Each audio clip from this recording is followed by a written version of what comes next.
And the 19H is going to be here. Brian Brown, last night's fourth place finisher, is back. Ayrton Jennington, a winner earlier this year at I-70 Speedway. Jason Martin in the house. Anthony Macri, the former Race Redeem Foundation winner. Cy Lynch in the 42. Xavier Doney in 74. Samuel and Jack Wagner as well in the field. So the Missouri contingent is very strong here tonight at I-70 Speedway, with several of those drivers coming out to try and take on the high rollers here this evening. Here is the race schedule for you, what you can expect to see on the racetrack tonight. We'll start things off with hot laps at the very beginning of the night. Then we'll get into Capital Custom Trailer qualifying. Following that will be 3 heat races, a dash, a B-main, and a 30-lap feature. Like I said earlier, paying $26,000 to win and $1,500 to start. Last night's feature winner was Corey Day, his 4th win of 2024 with Kubota High Limit Racing. Now, let's take a look at some of the track facts here about I-70 Speedway. As if you were watching last night, Tony Laporta mentioned it a few times. This track used to be a pavement track a couple of different times. Half-mile configuration, as you can see there, from 1969 to 2008, it was a pavement track. And then it went dormant for a little bit, and it came back in 2021 and was hosting dirt races here. The track record established by David Gravel on May 30th of 2021. The lap time is a 13.018. Last night we ran 13.5 second times in qualifying, so I guess really not too far off of that track record. We'll see if we can get a little bit closer here tonight, or perhaps break it potentially as well. A guy that has been having some fun so far this weekend, and I'm not too jealous of him here tonight because how humid and how hot it is outside. We're up here in the nice air-conditioned Hasty Bake Grills booth is Tony Laporta. Not only is he a little bit hot down there and sweaty, but he's also the DJ of the night. And Tony, sometimes DJs can get sweaty when they start, mixing the tunes and things like that, right? Chase, I don't want to talk about me being sweaty. I do want to thank you for calling me hot like you just did a few minutes ago. Whether it's a little or whether a lot, I appreciate you thinking I'm attractive. Thanks for saying that. Yeah, it is. It's a little humid down here in Odessa, Missouri. Right now, last check of the Weather Channel app, we're at about 64% humidity at just a little bit after 6 p.m. It feels like 92 degrees, and earlier today I would say it's 64% humidity now. Earlier today I would say it's probably about 1,000% humidity. It was very swampy here in Missouri, but the breezes are starting to roll in. The sun is starting to maybe want to go down a little bit, and it's getting a lot more comfortable as the evening progresses. I am down here in the work area. I'm standing roughly in the area that the Clausen Marshall 7BC team was parked last night for that A main event, the first A main event of the 2024 season that Tyler Courtney, the driver of the 7BC, did not see the checkered flags waving in. What they originally misdiagnosed as a potential left front brake failure on that 7BC car ended up being bearings that had gone bad, requiring the team to swap the entire front end assembly altogether. And the time ran out down in the work area. If you were watching the broadcast last night or you read the stat sheet at the end of the evening, you already know that. Tyler Courtney picked up his first DNF of 2024. And why that's a big deal, or maybe why it's not such a big deal, is Brad Sweet held a 16-point advantage over the Indianapolis, Indiana driver Courtney coming into last night. Going into this evening, after Sunshine's DNF, that lead grows from 16 to 61 points. Now, that may sound like a big deal, and it might be, but if you ask Tyler Courtney, Jake Argo, and the rest of that Clausen Marshall racing team, it is not that big of a deal. There are still lots and lots of races to go, and Tyler himself says it was a part that was out of their control, something that went bad, so they're not beating themselves up in that regard, and he's focused on tonight. He's focused on winning, getting back on top of the wing, and picking up a check for $26,000. The Clausen Marshall team not happy with last night's result, but they are focused forward and driving as hard as they can to regain as many points as possible and fight Brad Sweet for the inaugural National Kubota High Limit Racing Championship here in 2024. There's a lot of storylines that are going to be taking place tonight.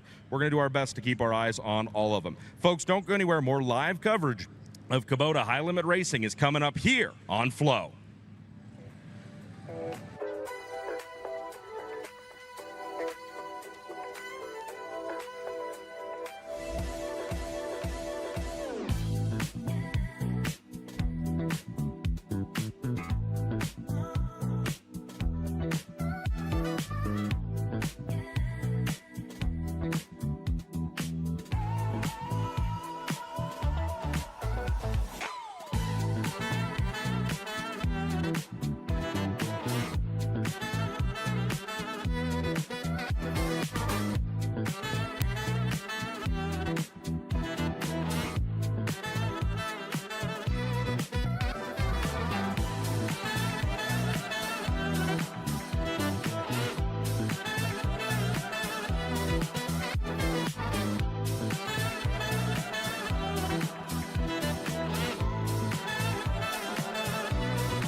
Good look at the pit area here at I-70 Speedway. 27 sprint cars on the property tonight for the Race Redeem Foundation race in Odessa, Missouri for Kubota High Limit Racing.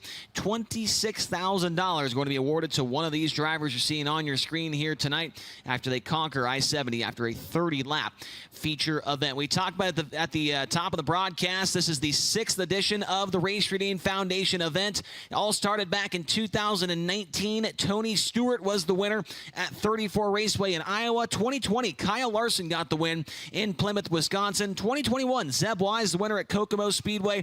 2022, Anthony Macri got the win right here at I-70 Speedway. And in 2023, well, I'm not going to tell you who it is. You can watch this video and find out. It's showtime! Rico Abreu dives out to the early lead and goes to the high side. He'll win the whole shot and lead him down the backstretch. Side by side for second. Here comes Lockie McHugh for second. Oh. One off the pace. Looks like gathers it back up. Zeb Wise appeared to be off the pace there for a moment. The Race Redeem Foundation 26 and loses a lot of spots. Falls back to 21st as Abreu leads lap 1.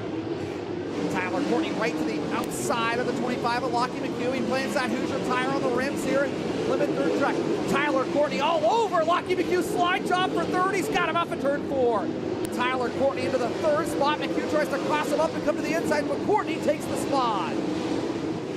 Well, this time by, we've got 10 left, so we've only got 2 handfuls of laps for Rico Abreu. Can he make this a start-to-finish lead and win, or is Brent Marks going to be able to catch up? I mean, whether it's been in traffic or whether it's been wide open, Rico's been able to pull away at the crucial moments, and right now, Abreu is doing it to him, coming out of 3 and 4. Oh! Red flag, 65, Jordan Goldsberry upside down on the front stretch, the bumper-to-bumper IRA Sprint Car points leader that won at 141 Speedway.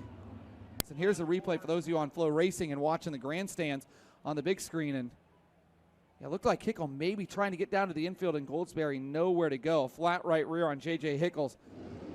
Green flag flies with 10 to go. A great restart. The shoprico.com 24. He goes to the high or the bottom side. You got to think maybe protecting the slide job and stays down there and gets a big run. Anthony Macri to third. Tyler Courtney right there, back to the back bumper. Macri battling for the final podium spot. Macri on the bottom, Courtney on the high side. Chris Wyndham has made his way back into the top 5. There goes Macri for a heck of a move and a battle for second between Macri and Marks as the laps start to wind down. 8 to go this time. Macri coming alive. He'll take second with 8 to go. Macri said he was coming to Wisconsin specifically to win another guitar. Last week he got the Bull's Head, one of his favorite trophies, and he goes after his other favorite tonight. Here, can he track down Rico with 7 to go? Things are going to get interesting though here, Ray, as we greet the back of the pack. Macri's got lap cars on the bottom, circling right where he wants to be. Rico runs the bottom in 1 and 2, but goes high in 3 and 4. Well, with the distance he's closing in, that lap traffic might not make a difference. And Marks right there. Here comes Brent Marks again for this battle for second. 3 laps to go for $26,000. Macri throws a slider on Marks. Oh boy, they make contact. That's a huge advantage for Rico Abreu right there. Oh, he had to know. He doesn't know that happened, but he has got to be happy that that happened. That just opened the door for Abreu. Look at Wyndham rolling the bottom. Chris Wyndham rolling the bottom to 4th.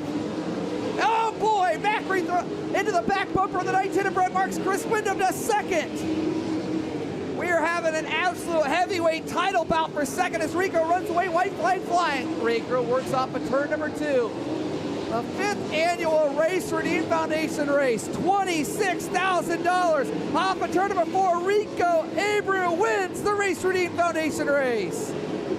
2nd to Marks, 3rd to Wyndham, 4th to Macri, 5th to Sunshine. So tonight, looking for the 6th different winner in 6 Race Redeem Foundation races. As you saw on that highlight video, Rico Abreu battling it out with a couple of high rollers now there. Brent Marks, Tyler Courtney, as well as Chris Wyndham at the end of the race. And we'll see all 4 of those guys in action here tonight at I-70 Speedway, trying to chase another $26,000 payday.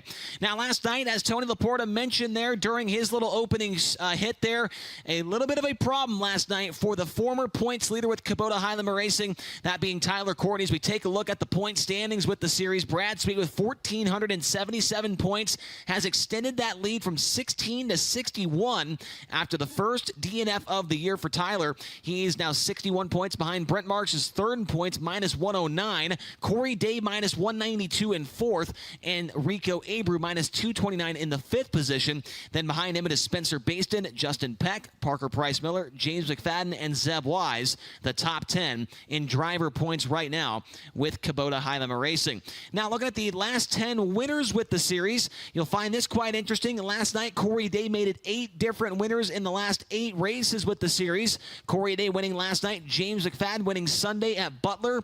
Last Friday, Kyle Larson won at Lawrenceburg Speedway. Brent Marks a winner at Grandview.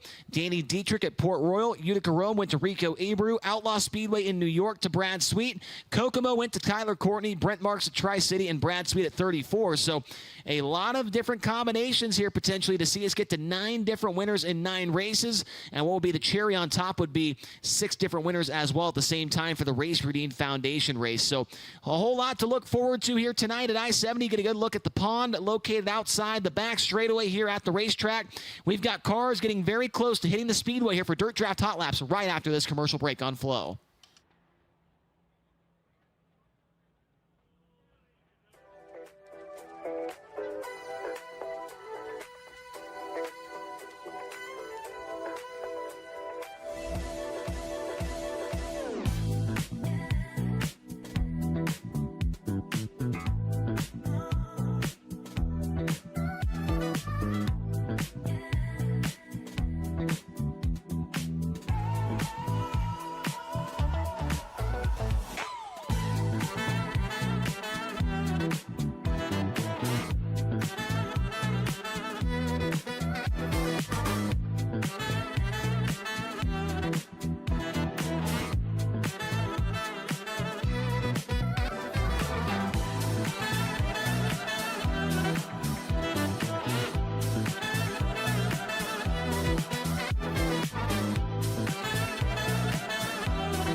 Cars now on the speedway right now for the first Dirt Draft Hot Lap session of the night here at I-70 Speedway for the Race Routine Foundation race. Let's introduce you to the first group of cars down there in turn number 4 on the very inside of that 4 wide from Lubbock, Texas. It's the High Plains Building Division, Carbon Safety Technology, Lubbock Wrecker, 5 Nights Truck Accessory Shop, TruckParts.com. Number 1, it's 18-year-old Brenham Crouch. Brenham Crouch in car number 1.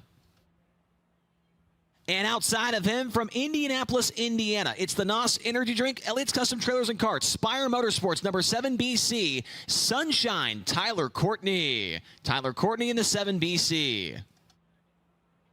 And getting pushed off now from Angola, Indiana, it's the Sundollar Restoration, Ford Performance, Sage Fruit, Race Routine Foundation, Routine Management, number 26, Zeb Wise. Zeb Wise in the 26. Making his way across the start-finish line right now from Odessa, Missouri, the Motor Haven, Schnee Lawson Chassis, Design Source Flooring, Able Group, TNT Equine number 74. It's Xavier Doney. Xavier Doney in car number 74. And going by Xavier on the inside right now into turn number 2 from Myerstown, Pennsylvania, the M&M Painting and Construction, McGrewBid.com, Babs Paint, Livewire Customs number 19. That's Brent Marks. Brent Marks in car number 19. Rolling off of turn number 2 from Lone Jack, Missouri, the Jesse Hockett Racing, KC Platinum Contracting, Dirt Track Souvenir, Jesse Hockett Scholarship Fund, Wagner Boys Racing number 77. It's Jack Wagner. Jack Wagner in the 77. And in the middle of the back straightaway from Sykeston, Missouri, it's the branch event venue, High Breeder Foundation Service, Inland Rigging, Marchant Cattle Company, Eddie Gilstrap Motors number 19H. It's Hunter Percent, Hunter Schurenberg. Hunter Schurenberg in the 19H. And the final car on the Speedway from Monrovia, Indiana, the Avanti Windows and Doors, Big Spring Car Wash, Water Treatment by Design, Jen Moore Florist, number 13. It's Justin Peck. Justin Peck in the 13. Green flag coming out on the first Dirt Draft Hot Lap session of the night here at I-70 Speedway.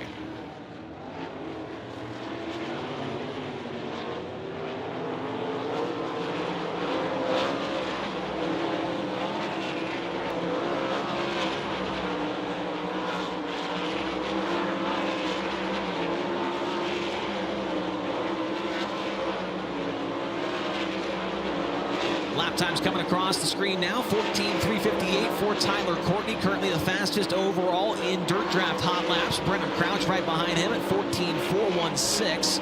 Justin Peck third at 14:458. Now Brent Marks goes to the top, 14:275. Zeb Wise right behind him. Now Brendan Crouch to second at 14:291.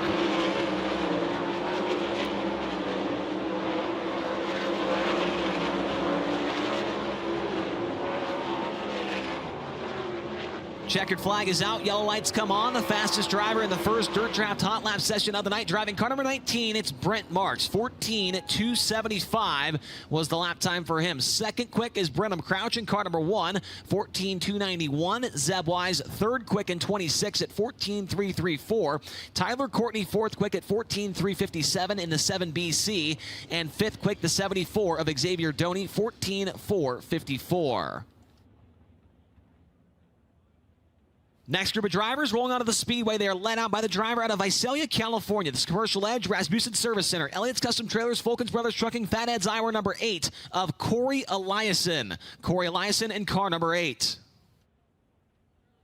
And on the inside of the racetrack down there in turn number 4 from Minden, Nevada, now living in Broken Arrow, Oklahoma. It's the Smith Titanium Factory Cane, Maximum Race Oils, Messina Valley Transportation, Halla Vodka, Rod Gross Motorsports number 88. It's Tanner Thorson. Tanner Thorson in car number 88. And from Liberal, Kansas, it's the Bybee Electric Trucks Plus, Mel Hamilton Racing, Donut Racing Engines number 36. That is Jason Martin. Jason Martin in car number 36. The driver from Hanover, Pennsylvania, the Pels Tire Service, RF Knox Company, the Auto Barn, number 1A, that is Jacob Allen. Jacob Allen in car number 1A.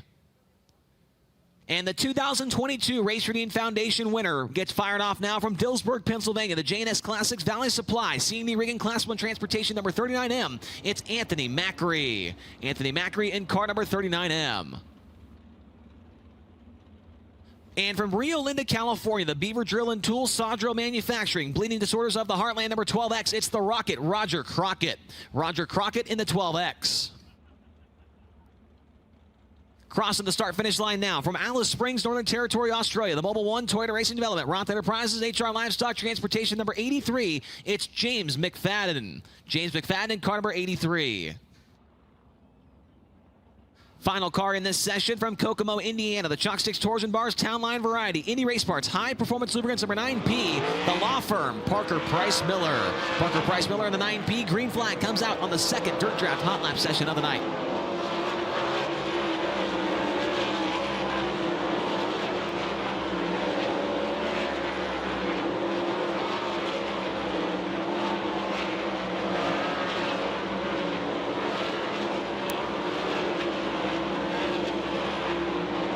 Times coming across. New driver goes to the top. That is Anthony Macri at 14:252. As I say that, McFadden and PPM go by. Parker Price Miller up to P1 at 14:193. James McFadden right behind him at 14:204. Macri at 14:252. Crockett now to fourth at 14:265.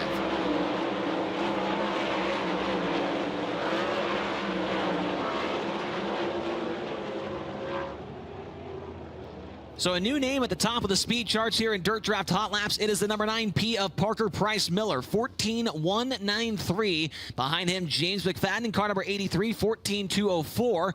Anthony Macri in third at 39M car at 14.252. Roger Crockett in 12X at 14.265. And Brent Marks in 19 at 14.275 rounds out the top 5. More cars rolling trackside, led out by the driver out of Lone Jack, Missouri, the KC Platinum Contracting, Jesse Hockett Racing, Dirt Track Souvenir, SNS Electrical, Jefferson Street Storage, number 73. It's Samuel Wagner. Samuel Wagner in car number 73. And on his outside, from Apollo, Pennsylvania, the Mercedes Motorsports, Ducati of Pittsburgh, Diesel Property Management, MAV Motorsports, number 42. It's Cy Lynch. Cy Lynch in car number 42. And from Riddles Creek, Victoria, Australia, the DirtX Industries, Blank Backhoe, Speedway TV, Immaculate Image Solutions, number 7. It's Paul Sullivan. Paul Sullivan in car number 7. And from Lebanon, Indiana, the True Timber Camo, Nice Crete and Landis Block, JRC Transportation, High Performance Lubricants, PhilPools.com, number 5. It's Spencer Baston. Spencer Baston in car number 5. And right behind him down the front straightaway from Canton, Illinois, the NOS Energy Drink, Zip Bonds, Logan Contractor Supply, Elliott's Custom Trailers, TK Concrete, number 55. It's Chris Wyndham. Chris Wyndham in car number 55. And the defending Race Redeem Foundation winner makes his way into turn number 3 now. From St. Helena, California, the Rico Abreu, Curbagajanian Racing, El Bandito, Yankee Tequila, Messianale Transportation, Spankins Motorsports, Whiskey Myers, number 24. It's Rico Abreu. Rico Abreu in the 24. Also on the Speedway from Gravel Ice Mills, Missouri, the Ozark Bars and Dock Wet Steps, High Performance Lubricants, Hipton Gravel, Kenny's Tile, number 3 of Ayrton Jeniton. Ayrton Jeniton in the 3 is We Go Green. As Casey Kane also out on the Speedway from Enumclaw, Washington, driving the Casey Kane race with Mike Kerr, Bruno's Collection, Factory Kane Shots, Kane Screen Print, number 9.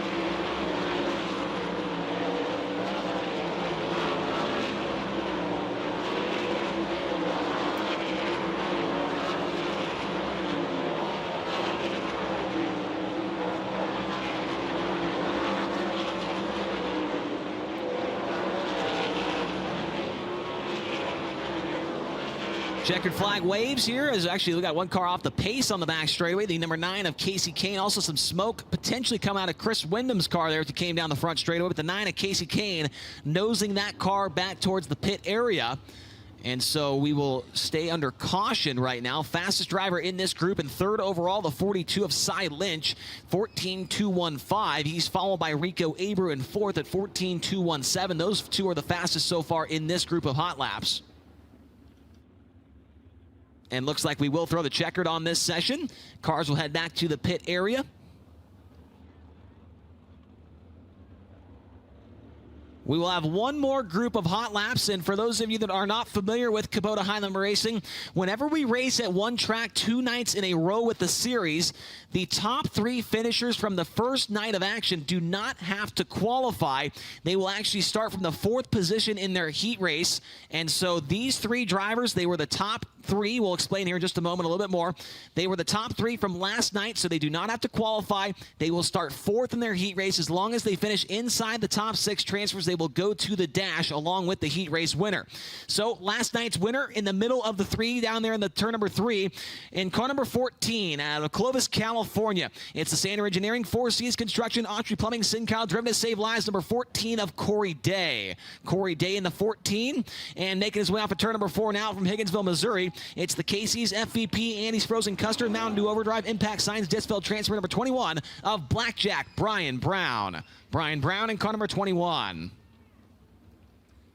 And last night's 2nd place finisher makes his way down the front straightaway from Grass Valley, California. The Casey Kane race with Mike Curb, Napa Auto Parts, Bruno's Collection, Max Racewheels number 49. It's the Big Cat Brad Sweet. Brad Sweet in car number 49. Now Chase Randall was a 3rd place finisher here last night, but Randall does not return to the racetrack tonight. He goes to Knoxville to chase the championship there. That then moves that 3rd position back to the 4th place car from last night, and that is why Brian Brown is in this session. He will start 4th in the 3rd heat race here tonight. Green flag is out for our final hot lap session of the night.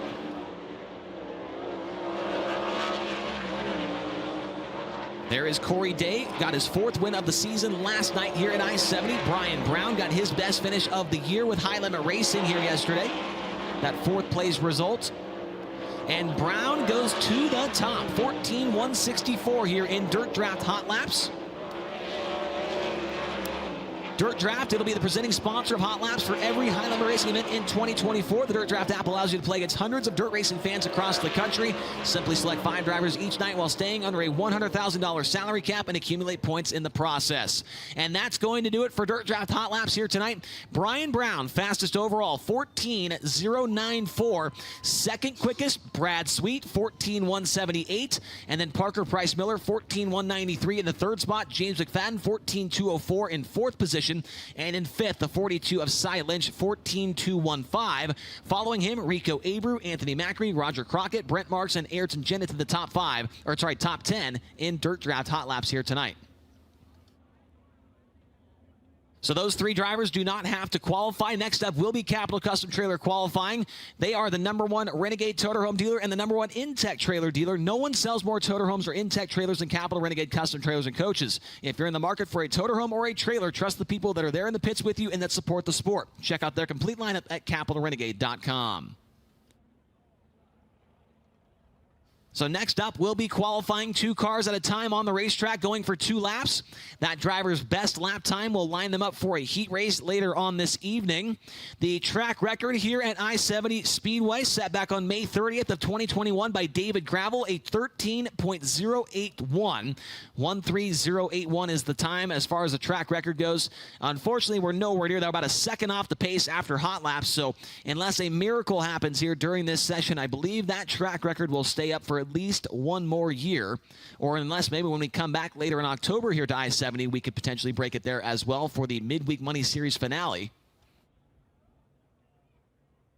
Cars making their way over to the staging lane to get pushed off, and so they are actually fired up before they go on to the racetrack to speed up the process a little bit here for Capital Custom Trailer qualifying.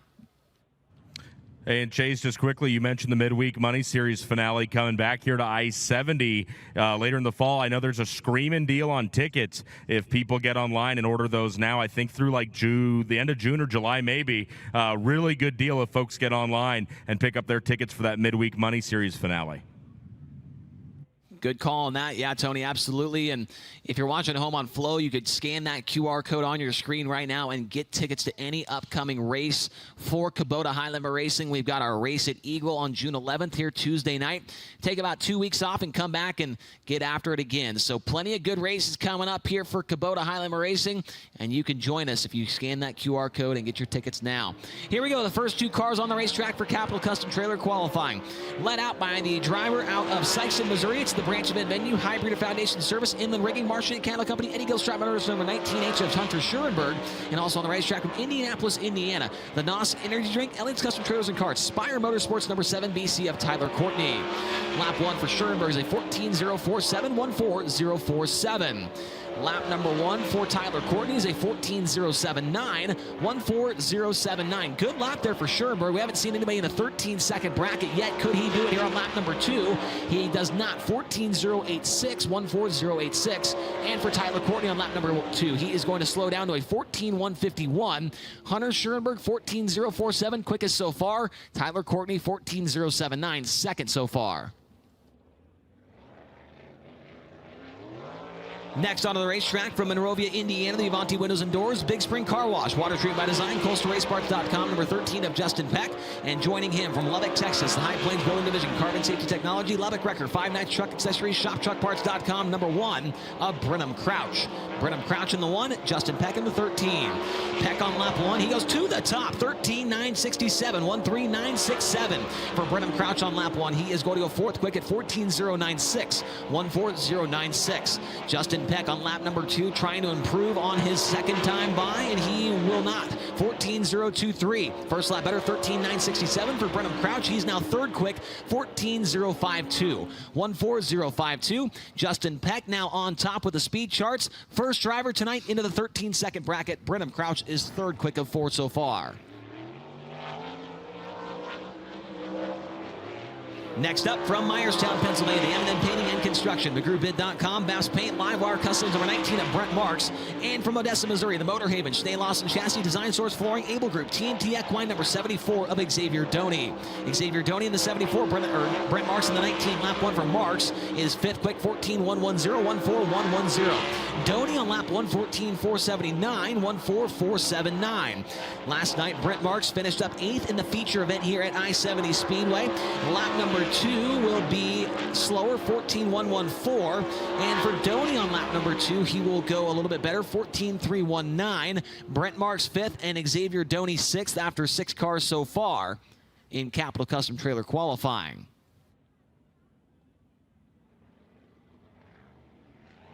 Coming up next from Angola, Indiana, it's the Sundollar Restoration Ford Performance Sage Fruit Race Redeem Foundation number 26. It's Zeb Wise. And also on the Speedway from Lone Jack, Missouri, the Jesse Hockett Racing, Casey Platinum Contracting, Dirt Track Souvenir, Jesse Hockett Scholarship Fund, Wagner Boys Racing number 77.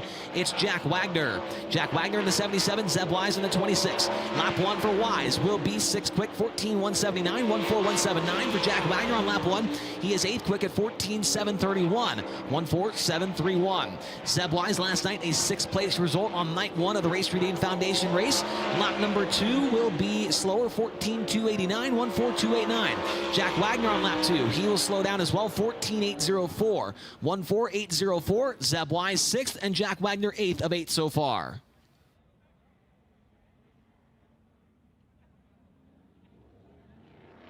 Two more cars making their way trackside from Rio Linda, California. The Beaver Drill and Tools, Sondro Manufacturing, Bleeding Disorders of the Heartland, number 12X of Roger Crockett.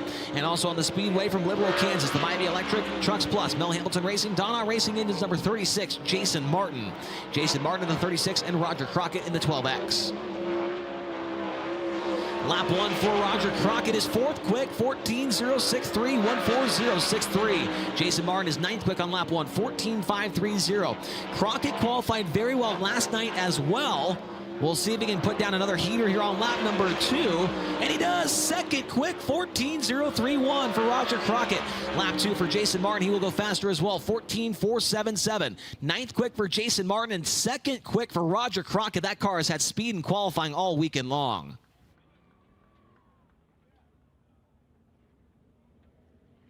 Here comes two more cars out of Visalia, California. The Commercial Edge, Rasmussen Service Center, Elliott's Custom Trailers, Fulkins Brothers Trucking, Fatheads Eyewear, number 8, it's Corey Eliason. And the 2022 Race Redeem Foundation winner from Dillsburg, Pennsylvania, the JNS Classics Valley Supply, C&D Rigging, Class 1 Transportation, DMS Trash, number 39M, Anthony Macri. Anthony Macri in the 39M, Corey Eliason in the 8. Lap 1 for Corey Eliason is 8th quick at 14.264, 14.264. Lap 1 for Macri, 2nd quick, 14.018, 14.018. 2nd quick on lap 1 for Anthony Macri. Lap number 2 for Corey Eliason will be a little bit slower, 14.337. And for Macri on lap 2, he's going to go slower as well, 14.159. But the first one good enough for 2nd quick for the 39M of Anthony Macri, 14.018. Corey Eliason 9th of 12 so far.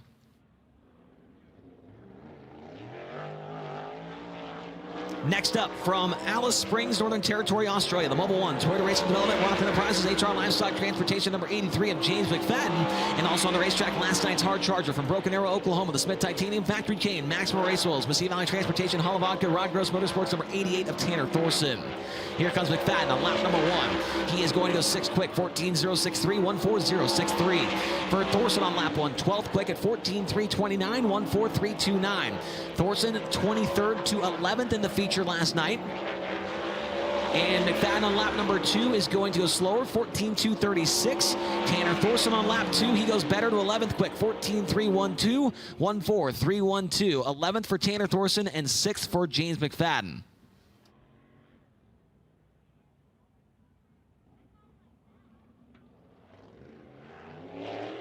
Next up, from Hanover, Pennsylvania, the Pell's Tire Service, RF Knox Company, the Auto Barn, number 1A. Here is Jacob Allen. And also on the Speedway from Kokomo, Indiana, the Chalk 6 Torsion Bars, Town Line Variety, Indy Race Parts, High Performance Lubricants, number 9P of Parker Price Miller. Parker Price Miller in the 9P and Jacob Allen in the 1A. Jacob Allen coming off of turn number 4. Lap 1 for him will be 9th quick at 14.132, 14132. PPM on lap 1, it will be 10th quick at 14.134, 14134. Last night, Jacob Allen finished 15th in the feature event here at I-70 Speedway. Lap number 2 for Allen will be better, up to 7th quick, 14.074, 14074. PPM on lap 2. How about second quick, 13.994, 13994. That is second quick for Parker Price Miller in the 9P. And also in that group was Jacob Allen. He is 8th quick after 16 cars so far. Next up from St. Helena, California, the Rico Ebru, Kerbag and Jamie Racing, El Bandito, Yankee Tequila, Mesilla Line Transportation, Pepperjack Kennels, Spankins Motorsports, number 24, Rico Ebru, and also on the Speedway from Lone Jack, Missouri, the KC Platinum Contracting, Jesse Hockett Racing, Dirt Track Souvenir, SNS Electrical, Jefferson Street Storage, number 73 of Samuel Wagner. Lap 1 for Rico, to the top, 13.911, 13.911 for Rico on lap number 1. Samuel Wagner, 17th quick at 14.694, 14694. Rico on lap number 2 is going to go just a tick slower, 13.915. First one better, 13.911. Wagner on lap number 2 slows down to a 14.791. First one better, 14.694. Rico Ebru now to the top in car number 24, and Samuel Wagner 17th of 18 so far. Next up from Canton, Illinois, here is the NOS Energy Drink, Zip Bonds, Logan Contractor Supply, Elliott's Custom Trailers, TK Concrete, number 55 of Chris Wyndham. Also on the Speedway from Gravel Ice Mills, Missouri, it's the Ozark Barge and Dock Wet Steps, High Performance Lubricants, Hibden Gravel, Kenny's Tile, number 3 of Ayrton Jeniton. Ayrton Jeniton in the 3, Chris Wyndham in the 55. Lap 1 for Wyndham, he is 14th quick at 14.285, 14285. Jeniton looking for lap number 1, and he will go 14th quick now at 14.276, 14276. Lap number 2 for Chris Wyndham will be a little bit slower, 14.303, 14303. Here comes Jeniton rounding 4 and heading home, and it's going to be better, 13th quick at 14.207, 14207, 13th for Ayrton Jeniton, and 15th for Chris Wyndham. 4 more cars to qualify. Next onto the Speedway from Lebanon, Indiana, the True Timber Camo, Nice Crete Landis Block, JRC Transportation, High Performance Lubricants, PhilPools.com, number 5 of Spencer Baston. And also on the Speedway from Apollo, Pennsylvania, the Mercedes Motorsports, Ducati of Pittsburgh, Diesel Property Management, MAV Motorsports, number 42. It's Cy Lynch. Cy Lynch in the 42, Spencer Baston in the 5. Lap 1 for Baston, he will be 14th quick at 14.210, 14210. Lap number 1 for Cy Lynch will be 8th quick, 14.055. 14055. Baston 5th in the feature last night. Lap number 2 will be better, 13th quick, 14.122, 14122.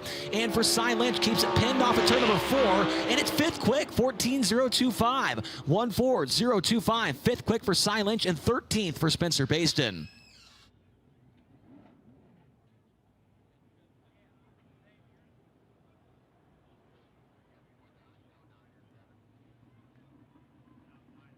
So looks like we're going to have 2 cars not make the call here for qualifying. They were actually scheduled to be the last 2 cars on the racetrack. The 7 of Paul Sullivan and the the 9 of Casey Kane. Both of those cars do not make it onto the racetrack. And so they will have to start towards the tail of their heat races later on. Your fastest qualifier overall tonight, driving car number 24. How about it for Rico Ebru? 13.911. Justin Peck was 2nd quick in the 13. 3rd quick was the 9P of Parker Price Miller. 4th, the 39M of Anthony Macri. And 5th, the 42 of Cy Lynch. Behind him, Roger Crockett, Hunter Schoenberg, Brenham Crouch, James McFadden, and Jacob Allen round out the top 10 in Capital Custom Trailer qualifying here tonight at I-70 Speedway on night 2 of the Race Redeem Foundation race. Tony, down to you. Chase, I am very happy, very fortunate to be joined down here in the infield as the cars get pushed away with Ron Schumann. Now, Ron, it's cool to have you at any event. 1979 Knoxville Nationals champion, 4-time Western World champion, 8-time Turkey Night Grand Prix champion. Am I getting that right? Yeah, so far you're doing real well, yeah. Well, you are here this weekend serving as our Grand Marshal for night number 2, the $26,000 payday for the Race Redeem Foundation race. And we're grateful you're here as the Grand Marshal, but you're also here keeping a watchful eye on this track's general manager, your son, Casey Schumann. Yeah, he's doing a great job, and the owner, I don't think the owner's been off the tractor all day long. They just worked their ass off on the racetrack trying to make it a good racetrack for the fans tonight, and it'll be a great race. So I'm curious, and we didn't get a chance to talk before we did this interview, so I don't mean to be throwing like screwballs at you, but you had such an eclectic career. You won in so many different types of cars, and you were so successful. When you sit down here in the infield and you watch these guys with high limit rip around the track, I know you still get to Knoxville most years. How has the sport of winged 410 sprint car racing changed since you were competing full time? It's a lot more high tech. I think they've got little weather stations out there in their trailers, and they're running their motors like within 10% of blowing up all the time.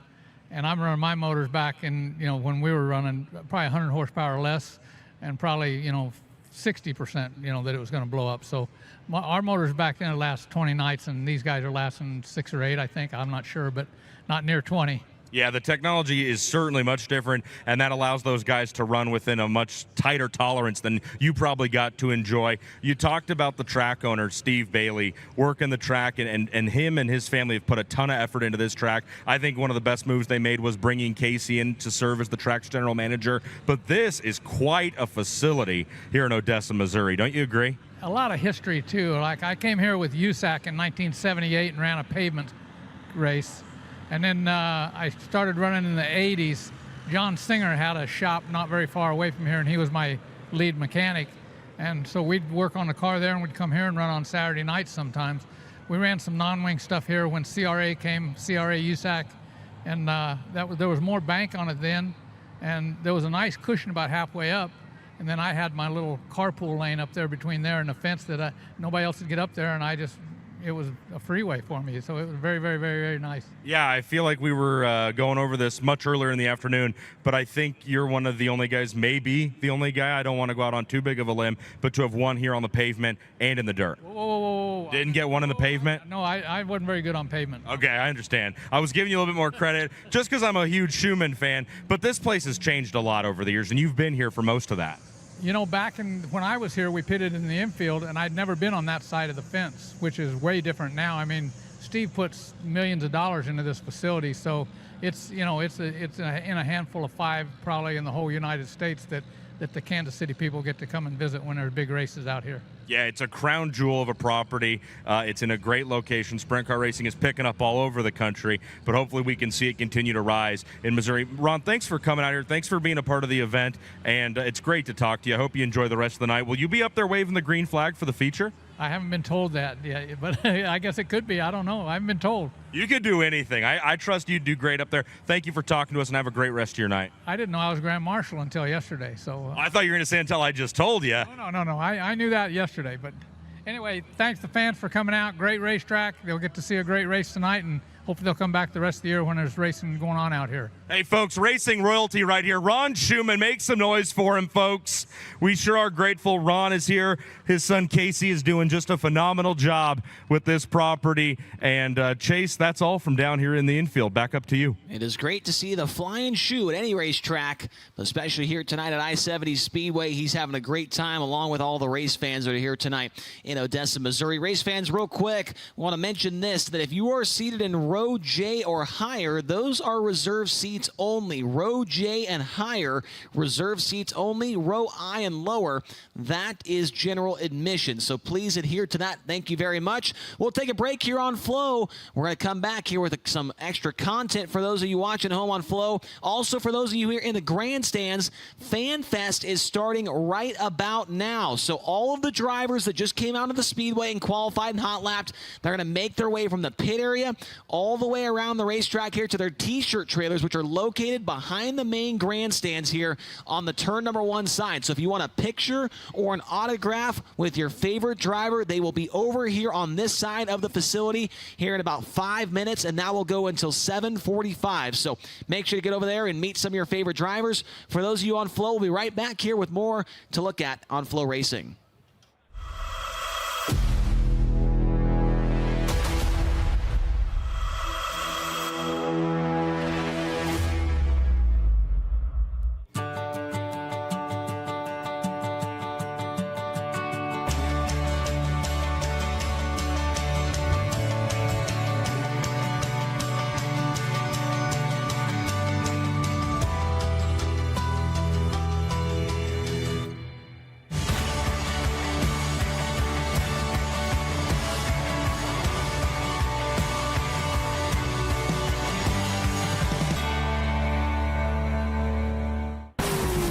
When it comes to magneto ignition performance, there's only one name that you can trust, and that's BR Motorsports Ignitioneering. Servicing the racing industry for over 30 years, our state-of-the-art Magneto Dyno Test Lab facility is equipped with the most technically advanced equipment available. And that's why crew chiefs like Paul Silva and Philip Dietz choose BR for all their ignition needs. To learn more, visit us at brpromag.com. Capital Custom Trailers and Coaches. We are the #1 Renegade Toterhome dealer and the #1 Intech and Bravo Sprint Car Trailer dealer. No one sells more Toterhomes and Sprint Car Trailers than we do. Check out our complete lineup at capitalrenegade.com. If you're in the market for a Toterhome or a trailer, trust the people that are in the pits with you and that support the sport.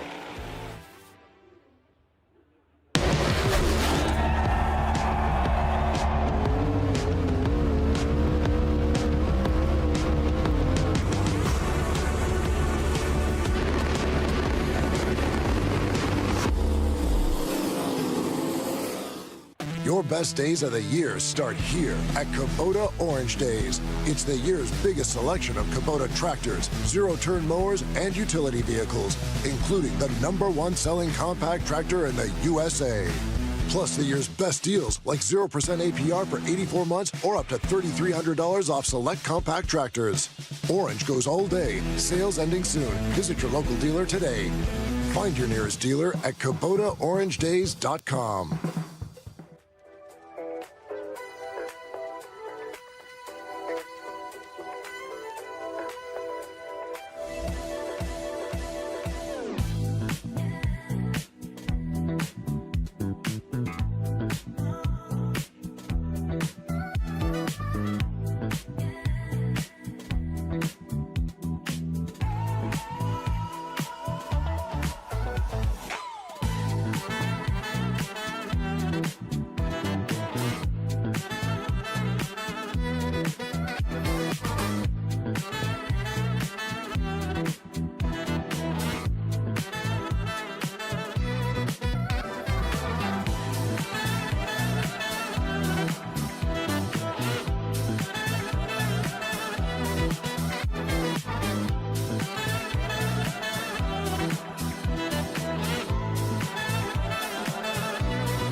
And we are back here at I-70 Speedway. Fan Fest going on right now at the Race Reading Foundation race. And next year, we might need to make that trailer area a little bit wider. It is a little congested getting through there right now over in Vendor Row as fans get to meet and greet with their favorite drivers. Autographs and pictures and all kinds of great stuff going on right there. A lot of people at the Rico Abreu trailer right there on your left. The one with the pajamas hanging up. Yes, Rico Abreu has pajamas for sale with his car on them. there are a lot of weird items that are for sale at certain merch trailers throughout that area. We just mentioned the pajamas. We know that Justin Peck has signed Zyn cans over there. Unfortunately, there's no Zyn pouches in there, but he does have Justin Peck signed Zyn cans. That is a real thing over there in his t-shirt area. So a great look at Fan Fest going on right now. If you're a race fan here in the stands, it's going to keep on going until 7:45 opening ceremonies. So a little bit more than 30-ish minutes left of Fan Fest going on behind the main grandstands on the turn number 1 side of the racetrack. So for those of you watching it on Flow, we know that you're not able to make it down there and get any autographs, but we've got a very special extra piece of content. If you watch the Brian Clausen Chasing 200 documentary, number one, you would know how incredibly made that documentary was, but you will also want to be able to check out this bonus piece of content that didn't make it into the documentary, but we're going to show it to you right now.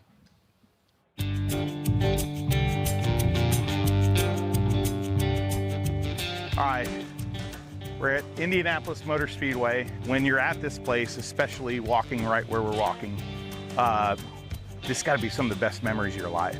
Yeah, no, it really is. You know, Brian was, you know, an 8, 9-year-old kid who we'd drag out here to practice and, you know, get him out of school for a day and hang on the fences and watch.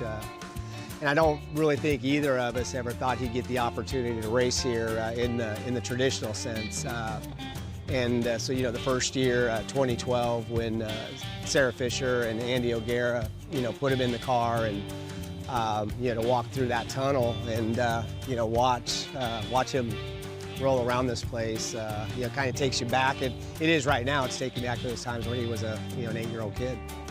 Now, Gasoline Alley is right to our right. Like, did you ever get to walk out there with him through Gasoline Alley? Because that's a pretty powerful thing for anybody to do. No, it is. And, you know, with Brian, you know, being the dirt track guy here, and of course, at the time, Randy Bernard was CEO of IndyCar, and he really saw the value in bridging the gap from dirt racing to the Indy 500. I remember the first time we walked out on like a full-fledged practice day, and honestly, for as far as you could see, it was dirt racing shirts, you know, and not just Brian shirts, but Levi Jones shirts and Justin Grant shirts, and you know, all these guys that he got to race with, you know, for his sprint car midget career, you know, their fan base was represented with Brian out here.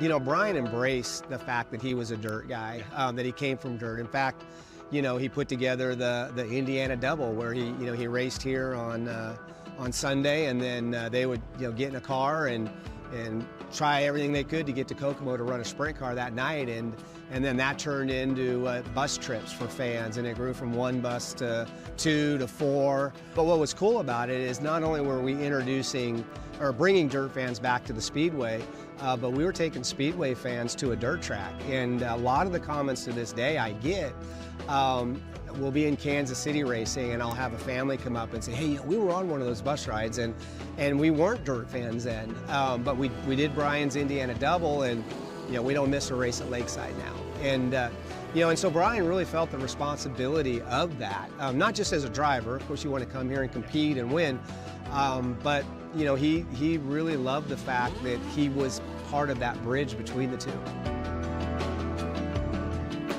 I couldn't imagine standing here as a father to see the culmination of your work, his effort, to see your son standing on the world's biggest stage in motorsports. I almost wouldn't be able to grasp that until I'm a dad now. Even now, what does that mean to you?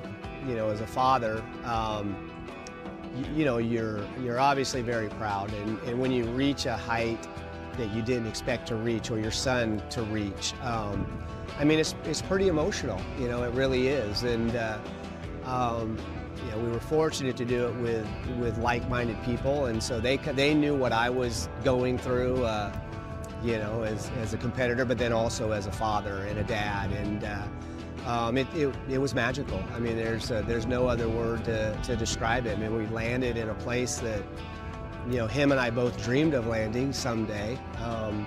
You know, was it a realistic dream? Probably not. Not what we did, but to see his hard work and effort and, you know, the sacrifice he made, you know, put him out there as one of 33 race car drivers to get to start this event was, you know, it was pretty emotional. Look at that. Yeah, it's What pretty does that special. mean to you? So, you know, it's interesting when we first walked out here.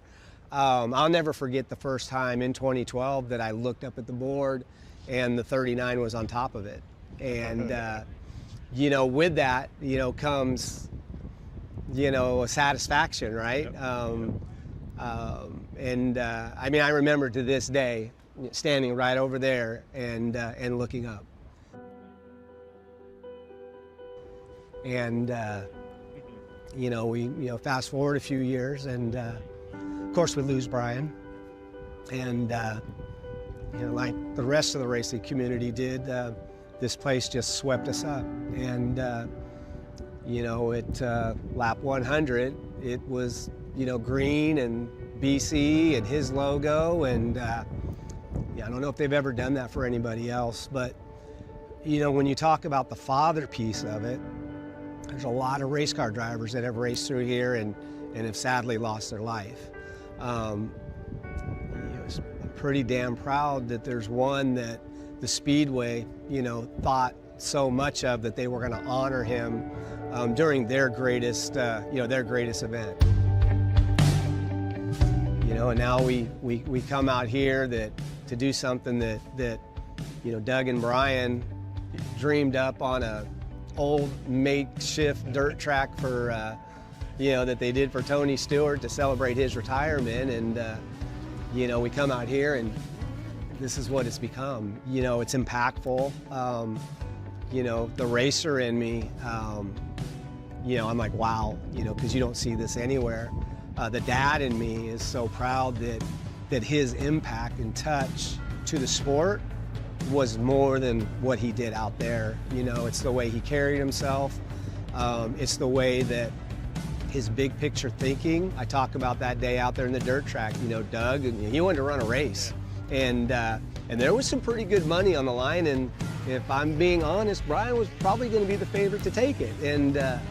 But it was Brian that, you know, went and grabbed Doug and said, hey, wait a minute. You know, if we ever want to do this for real, let's wait. You know, we've had this magical day out here. You know, it ain't about the money. Every one of us want to be the first to win at IMS on the dirt. And I'm no different, but let's do it right.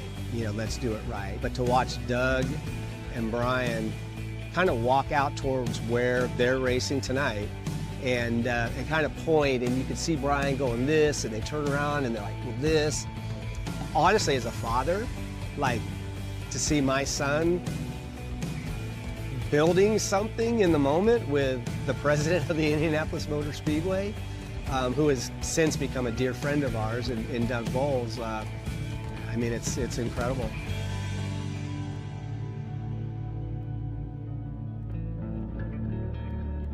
How can I not mention Taylor? Her strength and her dedication to carry on your family's legacy and do what she does, and the selflessness of doing that.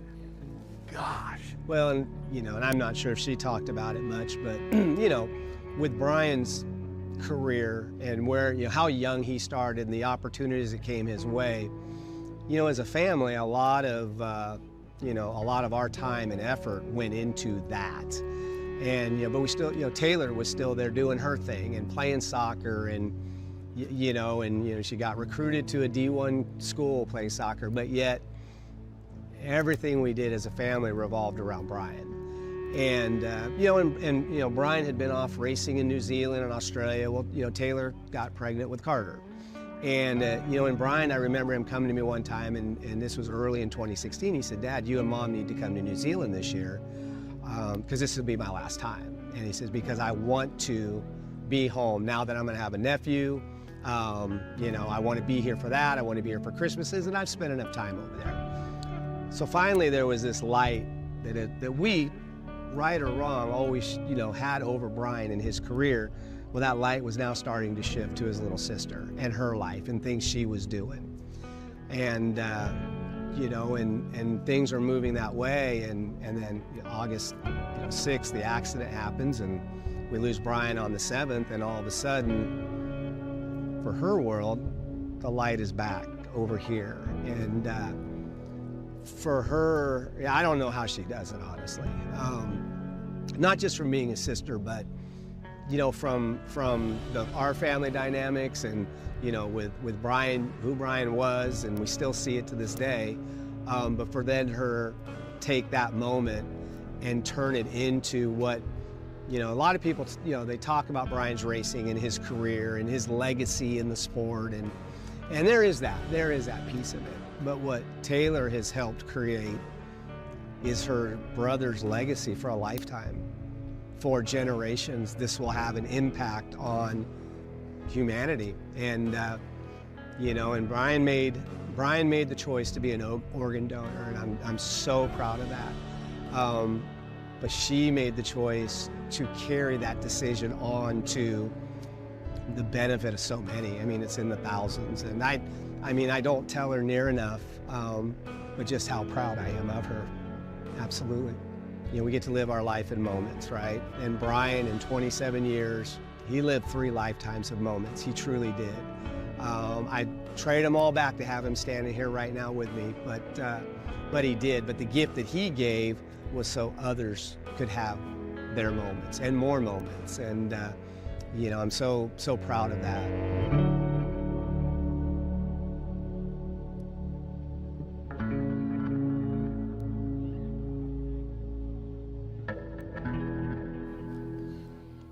Absolutely fantastic piece from the folks at FloRacing there. A little bonus content from the Brian Clausen Chasing 200 documentary.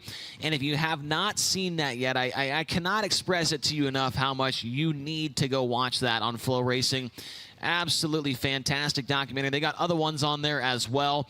But so far, I haven't watched all of them, but so far the ones I've watched, the Brian Clausen one, certainly hit hard. And man, was it so very well done. And I might have to actually go watch it again. It was that good. So make sure to check that out on FloRacing. So let's take another break here on Flo. We'll take a commercial break, come back, and look at the top 3 qualifiers from tonight's Capital Custom Trailer qualifying session. And then we'll take a look at last night's highlight video from night 1 of the Race Reading Foundation race. We'll be right back here from I-70 Speedway.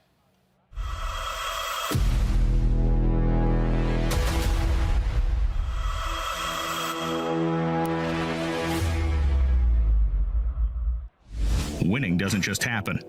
You have to engineer it. You have to test it and make it better than it was the last time.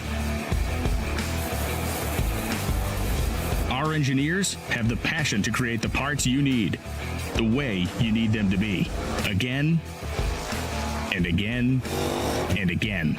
We've led this game for over 40 years, and we design, refine, and perfect every valve train part worthy of the winner's circle. Established in 1983, FK Rod Ends has been the industry leader for both midget and micro racing. Family owned and operated, we take pride in our products and our name because we know you value yours. Visit our website, www.fkrodends.com, to find out how you can join our winning team. FK Rod Ends. To beat the best, you've got to use the best.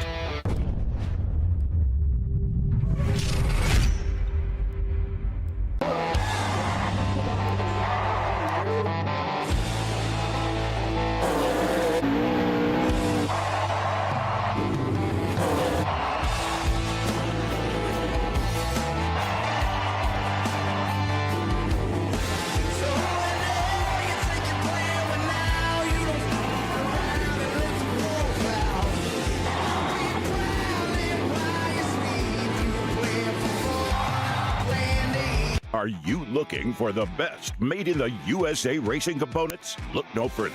DMI Racing Components and Bulldog Quick Change Rears are built tough, built to win, and built in the USA. DMI components are designed, developed, produced, and shipped by experienced winning racers in the heart of central Pennsylvania. From late nights in the shop to 2 a.m. car washes, we know what it takes to compete, and we know you deserve the best. We race, you race. Let's race together.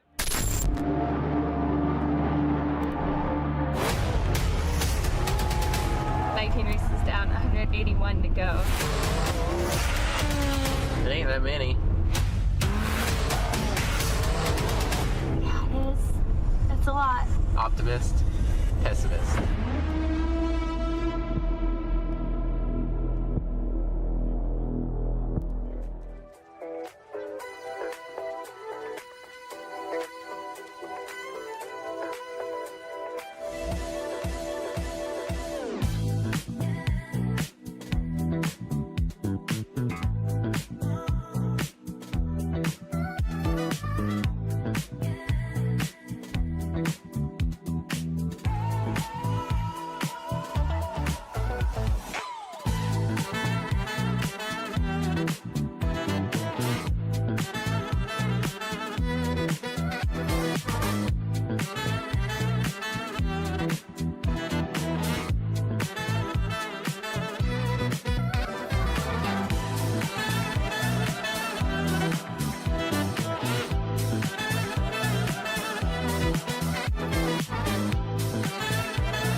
And we are back. You're getting a look at the El Bandito Yankee Tequila Rooftop Bar here at I-70 Speedway for night 2 of the Race Redeem Foundation race. If you're just tuning in on FloRacing, well, it is Fan Fest right now as we wait for the sun to go down here in turn number 1. It's one of those rare tracks where we have to do that because the sun directly in the eyes of the drivers when they roll down the racetrack. And so a perfect opportunity for Fan Fest. We got about another 20 minutes or so until opening ceremonies begins at 7:45 Central Time. For those of you watching at Flo, and for those of you sitting in the stands still, we got a little video for you to watch here on the big screen of our top 3 qualifiers tonight. Parker Price Miller, he ended up in P3 in car number 9P. On lap number 2 was his best time around the Speedway compared to the guys in front of him. They went better on lap 1. But here's Parker Price Miller's first lap here, and he was solid in hot laps. You kind of knew that this was coming potentially after that hot lap time earlier on. This would be the good lap here for PPM as he makes his way down the back straightaway. He has been very impressive here over the last couple of weeks, racing this team full-time with no crew chief on the car. He would come across the line for a 13.994. Then Justin Peck went out his best lap, a 13.967 on his first time by the line. And Peck, he was good last night as well in qualifying. He also made the dash here yesterday and had a spirited battle with Corey Day in that dash, and you can tell that car was absolutely glued to the surface here at I-70 Speedway all the way around. That first lap was good enough for a 13.967. This second time by was still a really good lap. Would have put him, I believe, in the 3rd position at 14.023. And then it was Rico Abreu. He went quick time to the top all the way through here. Both of these laps would have been the best of the night. The first one that you're seeing right now was was a 13.911. The second lap, a 13.915. Very consistent laps from car number 24. Abreu, that car was really, really good. He led some laps here at I-70 Speedway during the Race Redeem Foundation race in 2022. He's the defending winner of this race in 2023. Kind of stuck the bottom a little bit there off of 4 and had 2 really solid laps in that ShopRico.com number 24 car. So we've got a lot of great stuff coming up here. As you can see, the fans are milling around right now during this Fan Fest, grabbing themselves something to eat, something to drink, an autograph. Maybe they're getting their drink autographed. Maybe. They could be. I don't know. If you want to go get your Styrofoam cup autographed, now is the time to do it. And you can go get yourself some pictures with the drivers over there in their merchandise trailers. We just saw a moment ago how jam-packed the merchandise trailers are right now with this Fan Fest. So we got a lot to look forward to. Last night, we had a great race as well. It saw Corey Day get his first win since April back at the Riverside International Speedway. But it did not come easy. He had to fight off and challenge a driver that is around the same age as him. 2 of the most up-and-coming, the biggest rising young stars in sprint car racing went at it last night right here at I-70 Speedway. I-70 Speedway, we got them racked, we got them stacked, and we've got the grandstands packed. Let's go racing off at turn number 4. We are green. Chase Randall leads the field into turn number 3. Here comes Brad Sweet. Look at Corey Day. Corey Day under Brad Sweet. Move him into the 3rd spot. Sweet battles back into turn 3. Chase Randall showing the way. Brian Brown tries to put a slider on him. Can't get there in time. Chase Randall leads lap number 1. The 19 of Brent Marks is trying to move forward and pick up some extra cash here tonight, Chase. Chase Randall showing the way up on the top side of the racetrack. Lap traffic. Tyler Courtney, a problem. He's pulling into the infield. There's some damage on the front end, it looks like, Blake. Locked up. He just dove off the high side of turn number 2 there, Chase, right down into the infield. And boy, is that big points implications, Chase Rodman. Absolutely huge implications here. Watch him off the high side of turn 2. It just dives down to the inside right about now. Oh, wow. Just locks up the whole front end. And then he almost, watch this right at the end. He kind of hits a little right about here. Yeah. Ooh. The teams know they're coming to green. They did not get it down in time, but you guys hit on it. If they do not complete this lap, Courtney can get back out. Thank you very much, Tony. Green flag coming back out. We're back underway here at I-70. Wow, close quarters action right there on the restart between Brian Brown and Chase Randall. Corey Day gonna go by 2 cars. Gets by Sweet, gets by Brown, and Corey Day's up to P2. Look at Brian Brown, though, storming back to the inside. Brian Brown picks off 2 down the backstretch. Day cuts down to the inside. Battle for second's good. Corey Day's got it at the line. Corey Day had some practice with this in the dash earlier on when Justin Peck was throwing sliders every single lap of that 7-lap event. As there goes Brad Sweet across the nose of Brian Brown. Brown back to the inside, but Corey Day, him and his other young contender, Chase Randall, going to go at it and duke it out for the race win here tonight at I-70 Speedway. After Corey Day tried to run the bottom in turns number 3 and 4, Randall, though, will see traffic up the road. He's maybe 2 laps away from Roger Crockett. Brad Sweet, slider for the 3rd spot. Brad Sweet's up to 3rd. Brad Sweet into 3rd. Spencer Baston into the 5th spot. Past Seb Wise. Off at turn number 4, Chase Randall up to the back bumper of Chase Park. He's got to try and do something here, Blake. He cannot sit behind him. Makes him maybe a little mistake right there, and Corey Day closes in. Last time Chase Park missed the bottom off of turn number 4, and that left the door open for Chase Randall. Here comes Brad Sweet closing for 2nd. But Chase Randall's going to have to find a way, if he can find a way, past the lap cars. That's going to give him the breathing room he needs. Chase Park slides up the track again, but right now Corey Day's on the back bumper, ready to pounce. And around the outside goes Corey Day. He's going to take the lead down the back straightaway. Chase Randall tried to keep the car pinched off on the edge of the turn number 2, and it's going to cost him. Corey Day leads with 5 laps to go. You have to wonder, is Chase Randall getting a little bit tight down there on the bottom as he can't seem to hold the 2Ks completely to the bottom, and here goes Corey Day pulling away, but Day has thick lap traffic in front of him. This one's not over with 4 to go. Randall closing back in turn 4. Sometimes it's better to be the car in the 2nd position. He's in the catbird seat now. Chase Randall still right there with Corey Day. Day to the back bumper of Chase Park. Tries to get underneath him. Cannot do it. Chase Randall still right there. 4 car lengths. They work back into turn number 3. Corey Day leads. Here comes Chase Randall once more. Laps winding down. 3 laps remaining for Corey Day with Chase Randall 2 car lengths behind him. Brad Sweet not far behind as well. The top 3 nearly nose to tails. They make their way through 1 and 2. Corey Day slips up off the bottom. Chase Randall cannot make the pass. This time by 2 laps to go. They cannot get by the slower car, Chase Park. Off at turn number 4, 2 to go. Nearly identical situation, Chase Wadham, is what we saw for Corey Day to slip by Chase Randall last time by. Can Chase find the opening he needs? Corey Day holds it to the bottom and starts to pull back away, puts 5 car hydraulics on Chase Randall. Time starting to run out this time by white flag, 1 to go. White flag, 1 to go. Corey Day trying to maintain the pace of the 45X at Chase Park. Does not want the 2KS at Chase Randall to make a move around the outside as they make their way off of turn number 2. Corey Day pulls away 6 car lengths. He'll make his way into turn number 3. And for the first time since Riverside a few weeks ago, he is finally back in victory with Kubota High Limit Racing. It is Corey Day. Brad Sweet gets by Chase Randall to line for 2nd. Randall ends up 3rd. Brian Brown 4th, and Spencer Baston in 5th.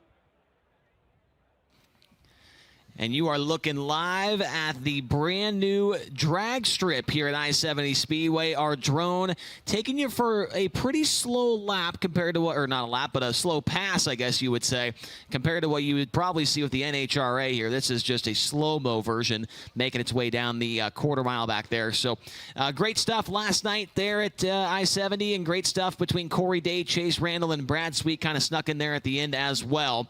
We got some stuff for you to check out here if you're a fan of FloRacing. More than likely, if you're watching this broadcast right now, you are a fan of FloRacing, and you can fuel your passion for racing with all new merchandise right here. FloRacing merchandise. Scan that QR code, and you can go find yourself a new T-shirt, a new hat. I heard they even got underwear in there in that FloRacing merchandise trailers, or merchandise, not trailer, but merchandise website as well. So they got a lot of great stuff down there at FloRacing. And also, we've got our High Limit Racing merchandise QR code as well. If you would like to get some High Limit Racing merch, we just added a bunch of new T-shirt designs. We've got some new hats in stock as well. You can scan this QR code, and you can get some sorry, I just got a funny text that I'll mention here in just a moment. Some good High Limit Racing merchandise stuff from that QR code right there. So a lot of great designs, and we're looking forward to seeing what more designs. And we got a good look at all these cars out here in the parking lot. A lot of people showing up tonight to I-70 Speedway. And I just received a text. I mentioned at the beginning of FanFest that Justin Peck has signed Zinn cans, and apparently they just sold the most they've ever sold in one night here tonight at I-70 Speedway. It's not like they're signed Zinn cans full of Zinns and all that. No, they're empty cans with Justin Peck's signature. So if you're into that, they have a couple more back there at his T-shirt trailer. So let's take another break here on Flow. We'll come back, give you a weather update, and talk about a few more things here before we get into opening ceremonies in 10 minutes here at I-70 Speedway.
And we are back here at I-70 Speedway. If you're watching at home on FloRacing for the Race Routine Foundation race tonight, $26,000 to the winner at I-70 Speedway for Kubota High Limit Racing. We're about 4 minutes away from opening ceremonies getting underway. The Fan Fest, a big hit back there behind the grandstands.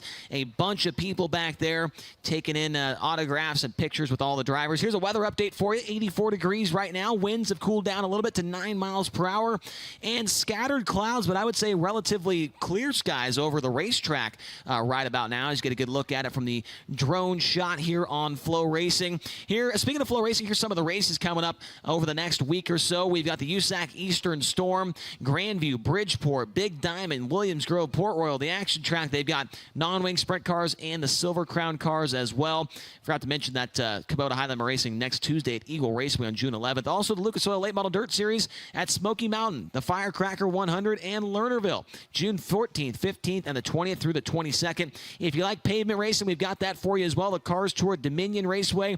And if you like two wheels, we got that as well. American Flat Track at Orange County's Half Mile and Bridgeport Half Mile as well. So many good races coming up on FloRacing. Here is the tickets. If you want to get your tickets to upcoming races with Kubota High Limit Racing, we know that there are a lot of tickets already sold for Eagle, but if you're going to be at Eagle, if you are going to Eagle, make sure to scan your ticket right now and make sure that you will have a guaranteed seat over there in Eagle, Nebraska, because that is going to be a sold-out event for the Eagle Nationals next Tuesday for $50,000 to win. If you're going to be going to a race in California or any of the other places we got coming up, make sure to scan that code and get your tickets in advance. You could be the Durst Dice Roll winner potentially at one of those races. Something that happened yesterday, and a guy that I met for the very first time was Paul Solomon, and he showed up here yesterday. Here's the story. Here's how it goes. Brian Walker and I were on the golf cart. We rode out to the the gate out there by the I-70 Motorsports Park entryway, and we're sitting there waiting for a trailer to roll in so that Walker can get a good video for social media, and we see this trailer coming down the highway, I-70, and this guy's on the shoulder. He's kicking up rocks and debris all over the place, trying to get the trailer down the road. And we're like, that can't be one of our drivers. There's no way that, this trailer, he's got a motor home on and all this crazy stuff. And we see him just going about 10 miles an hour. And sure enough, a little bit later, here comes Paul Solomon. Both right side tires on his trailer absolutely gone. And the wheels on that thing, as you can see from this photo I took here, they are not in good shape either. So had to be a complete redo on the rubber and the wheel as well on the trailers there. So Paul Solomon, he's here with us tonight, and he said as long as those are the only tires that he blows off here tonight or this weekend, then that is a successful weekend. He is a funny guy from Riddles Creek, Victoria, Australia. Great to have him here tonight, and he'll be with us for the next couple of races in the state of Missouri as well. We'll see him later on in a heat race. So looks like we're ready to go downstairs for opening ceremonies tonight, and let's go down to Tony Laporta for more. Thanks a bunch, Chase. We are ready to go down here with opening ceremonies, but before we do, I-70 Speedway, I've got a question for you. Are you guys having a good time on Saturday night? All right, well, I expect you to have a lot better time and get a lot louder as the evening goes. Folks, it's the 6th annual rendition of the Race Routine Foundation race. Although this year it's turned into the Race Routine Foundation weekend. It's my pleasure to welcome Marcia Rudine in. Marcia, come on over here. You are Kevin Rudine's sister, but much more importantly, you are the president of the Race Routine Foundation. You were Race's aunt. And you guys are here this weekend spreading a very important message. I want to get into that, but first, you guys have a tent, you have tables, you have people here, you got a lot of shirts walking around. How has the weekend here in Odessa gone for you guys as we get going here tonight? It has been amazing. First of all, I want to thank High Limits and Brooke and Casey Schumann. They have been an amazing host to us. It's been really, really a great time meeting the fans as they walk in and having conversations, great energy, and really good conversations about the disease of addiction. They've been really engaging conversations, and we love giving things, and we hope they use their thunder sticks tonight for you. Well, you guys were giving back to the pit area as well. You and your team were walking around earlier this afternoon handing out drawstring backpacks filled with Gatorades and granola bars and maybe a few pieces of candy in there. But you guys are out here not just supporting this event and this track, but you're supporting the racers and the teams, and you talked about it, communication. You've been having great conversations with fans as they come in up at the midway today. And your guys' message, your goal at the Race Routine Foundation really is about starting conversations, isn't it? Absolutely. We want people to recognize that addiction is a disease, not an embarrassment. We are never embarrassed to say someone's suffering from cancer, diabetes, any other disease, and we should feel the same about addiction. We should really focus on looking at how we can help someone battle the disease and support them and love them through that time they're struggling with the disease. And we really encourage just a healthy communication about the addiction. Marcia, that's obviously a very important message, and you guys are doing a great job out here, putting boots on the ground and talking to people and shaking hands. But for people who aren't here today, or people who are watching on Flow, or the people who are here who want to learn more, where can everybody go to learn more about your guys' mission? We'd love them to look at our website, which is raceroutine.org, and race is spelled with a Y, so RAYCERUDEEN.org. We'd love to have them visit, and they can have our email on there if they want to reach out to us. We'd look for emails and would answer any questions. Again, that's Race Routine, RAYCE Routine. That's 2 E's, raceroutine.org, right? Correct. All right, that's raceroutine.org. Marcia, thank you so much for being here this weekend, and thank you for talking to us. Thank you. That's Marcia Rudine, folks. How about her and her whole organization raising up a very important topic about addressing the stigma around addictions? Marcia, thanks so much for being here. Folks, it's now time to kick things off officially here for Saturday night at the Race Routine Foundation weekend. So, at this time, we ask that if you are able to please rise and remove your caps. It's now my pleasure to welcome in from Racers for Christ, Justin Lawson, as he provides us tonight's invocation. Lord Jesus, we thank you for this beautiful night of racing. We thank you for each and every fan, spectator here, Lord. We thank you that you loved each person here so much that you died for us while we were still sinners, Lord.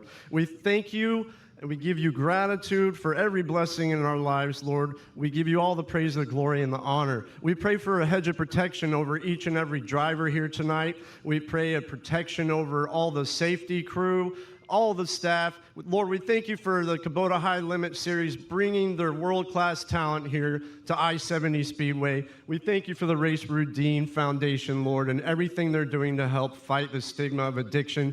And Lord, we thank you, and we are so grateful that you have the power to break every chain of addiction, of alcoholism, Lord. And we give all that up to you, Lord. We give every bondage in this crowd up to you, Lord, and because we know that you have the power to set us free if we call upon your name. Lord, we set our gaze upon you, we focus on you, Lord, and we give you all gratitude. In Jesus' name we pray here tonight.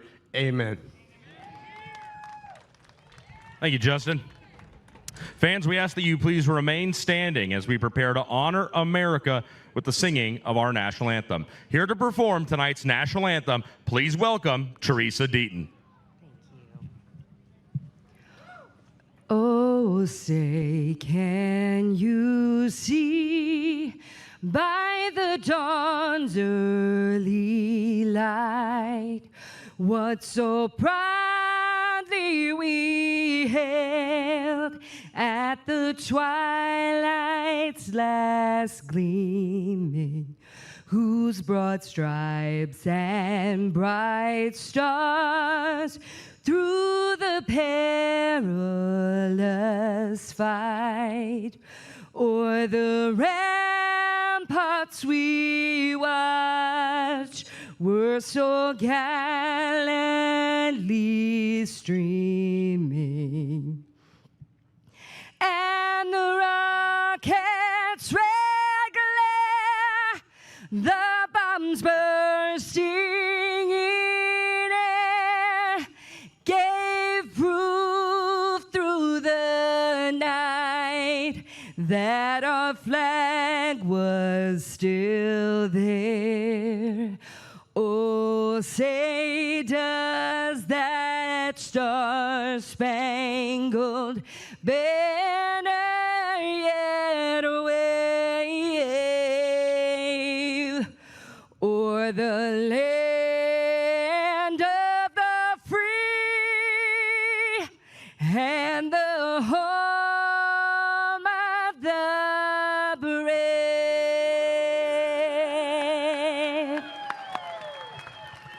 folks. How about one more round of applause for Teresa Deaton? Well, ladies and gentlemen, it's Saturday night here in Odessa, Missouri. We're about to find out who's going to pick up a check for $26,000 at the Race Routine Foundation race, and that means it's time to go all in with Kubota High Limit Racing. We got a step in, we got the grandstands packed. Let's go racing off at turn number 4.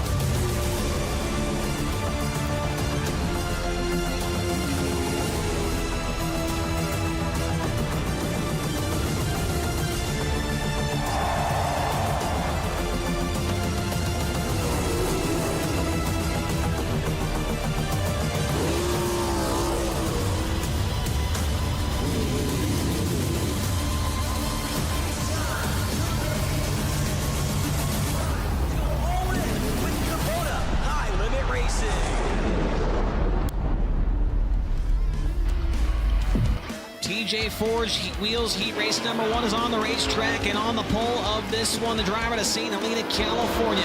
It's the Rico Abreu Crew Wagon JD Racing, El Bandito, Yankee Tequila, Messina Light Transportation, Pepperjack, Kendall Spank. It's Motorsports number 24. It's Rico Abreu. Outside of him, from Dillsburg, Pennsylvania, the JNS Classics Valley Supply, C&D Regan Class 1 Transportation number 39M of Anthony Macri. Row 2 on the inside from Sykeston, Missouri, the branch event venue, Hybrid Foundation Service, Inland Rigging, Marchand Cattle Company, Eddie Gills Trap Motors number 19H. It's Hunter Schoenberg. And outside of him, from Clovis, California, last night's feature winner for the Sander Engineering, Four Seas Construction, Autry Plumbing, Sincal, Driven to Save Lives, number 14 of Corey Day. Row 3, it's going to be the number 1A of Jacob Allen out of Hanover, PA, the Pell's Tire Service entry, and outside of him, from Lebanon, Indiana, the True Timber Camo, Nice Crete Landis Block, JRC Transportation, High Performance Lubricants, PhilPools.com, number 5 of Spencer Baston. Row 4 on the inside from Visalia, California, the Commercial Edge, Rasmussen Service Center, Elliott's Custom Trailers, Vulcan's Brothers Trucking, number 8 of Corey Eliason, and outside of him from Odessa, Missouri, it is going to be the Motor Haven, Schnee Lawson Chassis, Design Source Flooring, Able Group, TNT Equine, number 74 of Xavier Doney. Final starter in this one from Lone Jack, Missouri, the Jesse Hockett Racing, Casey Platinum Contracting, Dirt Track Souvenir, Jesse Hockett Scholarship Fund, Wagner Boys Racing, number 77 of Jack Wagner. 8 laps. Top 6 to the feature event here. We've got 9 cars on the racetrack, so 8 laps, top 6, moving on to the feature. Let's listen in for the first time tonight to our pit reporter, Tony Laporta's High Roller Playlist.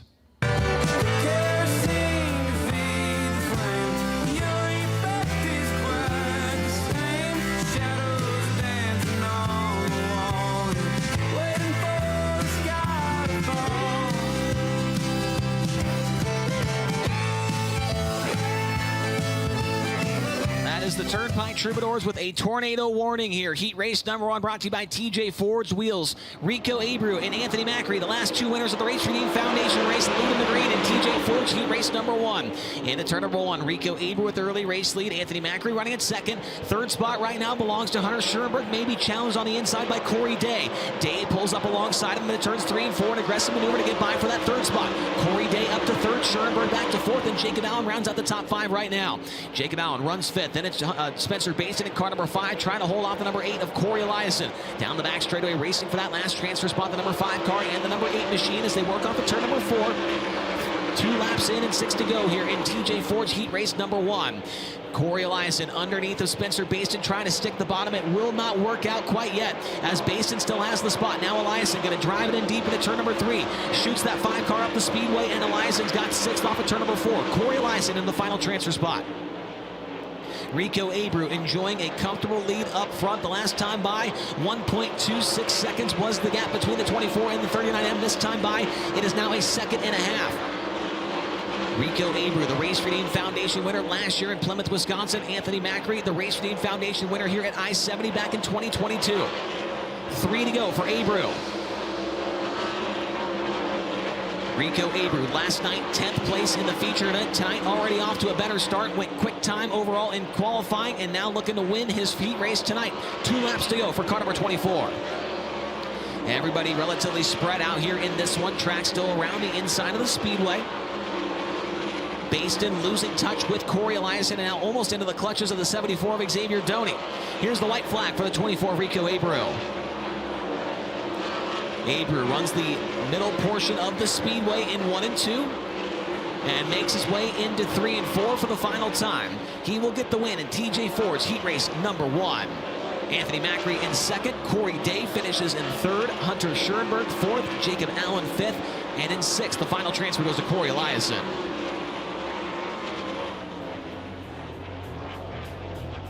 Here are your results from TJ Ford's heat race number 1. Rico Abreu gets the win. He'll go to the dash. 2nd, the 39M of Anthony Macri. 3rd, and going to the dash, the 14 of Corey Day. 4th, the 19H of Hunter Schoenberg. 5th, the 1A of Jacob Allen. And 6th, the 8 of Corey Eliason. Spencer Baston, Xavier Doney, and Jack Wagner all go to tonight's B main event out of TJ Ford's heat race number 1. Been a pretty good start to the night for this guy. Fastest overall in qualifying with a 13.911. Comes out, leads all 10 laps of the first, or all 8 laps of the heat race here tonight. And he will come to a stop on the front straightaway. Talk to Tony Laporta. Rico Abreu getting the job done in TJ Ford's heat race number 1, improving 1 spot on his run last night in BR Motorsports heat race number 3, where he ran 2nd. So Rico, when we have these 2-night shows like the one we've got here at I-70 Speedway, what can you use from last night's performance and apply it to day number 2? Definitely it was good for us to be able to work on our balance of our car, getting that opportunity to qualify again, start up front in these heat races. These trophy dashes are super important for us to get into, to be able to have another opportunity to make change on our car to get it a little bit faster. But just want to thank all you fans, man. You guys are amazing. That fan appreciation thing we just did was really cool to interact in between the race here and allow the sun, time for the sun to go down. And I-70, El Bandito Tequila, Yankee Tequila, you guys are amazing group to be a part of here at this event. He's got his friends from El Bandito Yankee Tequila. He told me yesterday if he does good, he's going up there to make some margaritas on that rooftop bar a little bit later, Chase. You do like margaritas, Tony. As we get into heat race number 2, this one is brought to you by the folks at DMI Racing Components, which are built with the precision of skilled machinists and the common sense of winning racers. Located in the heart of Central PA, you can find us every week participating in the sport we love. You race, we race, let's race together. Here's the lineup. On the pole is a driver to Monrovia, Indiana. It's the Avanti Windows and Doors, Big Spring Car Wash, Water Treatment by Design, CoastalRaceParts.com, number 13, it's Justin Peck. And outside of him from Apollo, Pennsylvania, the Mercedes Motorsports, Ducati of Pittsburgh, Diesel Property Management, MAV Motorsports, number 42, it's Cy Lynch. Row 2 on the inside from Lubbock, Texas, the High Plains Building Division, Carbon Safety Technology, Lubbock Record, 5 Nights Truck Accessories Shop, TruckParts.com, number 1, Brenham Crouch. Outside of him, last night's second place finisher and the current points leader with Kubota High Level Racing from Grass Valley, California, the Casey Kane Racer with Mike Curb, Napa Auto Parts, Brumos Collection, Maximum Racers, number 49, it's the Big Cat Brad Sweet. Row 3 on the inside from Indianapolis, Indiana, the NOS Energy Drink, Elliott's Custom Trailers and Cars, Spire Motorsports, number 7 BC of Sunshine Tyler Courtney, and outside of him from Angola, Indiana, the Sundollar Restoration, Ford Performance, Sage Fruit, Race Redeem Foundation, number 26, Zeb Wise. Row 4 from the inside from Canton, Illinois, it's the NOS Energy Drink, Zip Bonds, Logan Contractor Supply, Elliott's Custom Trailers, TK Concrete, number 55 of Chris Wyndham, and outside of him from Liberal, Kansas, the Bybee Electric Trucks Plus, Mel Hamilton Racing, Donut Racing Engines, number 36 of Jason Martin. And your final starter in this one, he does make the call. Out of Enumclaw, Washington, it's the Casey Kane Racer of Mike Kerr, Bruno's Collection, Factory Kane Shocks, Kane Screen Print number 9 of Casey Kane. Kane did not get a qualifying lap in earlier on this afternoon after slowing during dirt draft hot laps, but he does make it out here for this heat race. HendrickCars.com pace truck rolling into turn number 3 now. The field will catch up to him, and we should be able to go green the next time by off of turn number 4 here in DMI heat race number 2. Gives us another opportunity to listen in to one of Tony Laporta's favorites.